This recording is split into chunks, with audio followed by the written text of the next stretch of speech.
பிப்ரவரி 8 ஞாயிற்றுக்கிழமை பான சப்தமி என்பது சப்தமி திதி ஞாயிற்றுக்கிழமையுடன் சேர்ந்து வரும் புனித நாள் ஆகும்.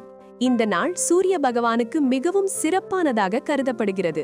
பான சப்தமி அன்று அதிகாலையில் எழுந்து குளித்து தூய்மையுடன் சூரிய உதயத்தின் போது செம்பு பாத்திரத்தில் நீர் வைத்து சூரியனுக்கு பக்தியுடன் தெய்வத்திற்கு நீரை அர்ப்பணிப்பது மிக நல்லது. அப்படியே ஸ்டோரி டிவி தமிழ் சேனலை சப்ஸ்கிரைப் செய்து ஆதரவளியுங்கள். ஓம் சூர்யாய நமக என்ற மந்திரத்தை 108 முறை ஜபிக்கலாம் அல்லது ஆதித்ய ஹிருதயம் பாராயணம் செய்யலாம். ஓம் ஜயாய நமக, ஓம் ரவையே நமக, ஓம் சூர்யாய நமக, ஓம் ஆதித்யாய நமக, ஓம் பாஸ்கராய நமக, ஓம் பிரபாகராய நமக என்பது சூரிய பகவானை போற்றி பாடப்படும் மிக சக்தி வாய்ந்த ஸ்லோகத்தை பக்தியுடன் வாசிப்பது அல்லது ஜபிப்பது ஆகும். இது ராமாயணத்தில் யுத்த காண்டத்தில் இடம்பெற்றுள்ளது.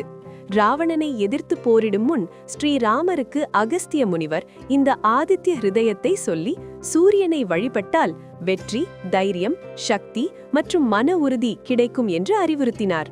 கோதுமை, வெல்லம், சிவப்பு மலர்கள் போன்றவற்றை நைவேத்தியமாக படைத்து வழிபடலாம். இந்த நாளில் சூரிய வழிபாடு செய்வதால் உடல் ஆரோக்கியம் மேம்படும், கண் சம்பந்தமான குறைகள் நீங்கும், கிரக தோஷங்கள் குறையும், வாழ்க்கையில் ஒளியும் முன்னேற்றமும் கிடைக்கும் என்று நம்பப்படுகிறது.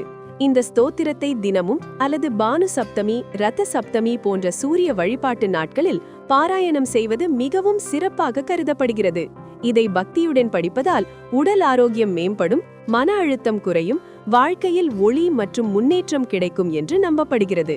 உங்களுக்கு தெரிந்த இந்த தகவலை தெரியாதவர்களுக்கும் தெரியப்படுத்துங்கள். மேலும் பல புதிய தகவல்களை தெரிந்து கொள்ள ஸ்டோரி டிவி தமிழ் சேனலை சப்ஸ்கிரைப் செய்து கொள்ளுங்கள். ஓம் சூர்யாய நமக.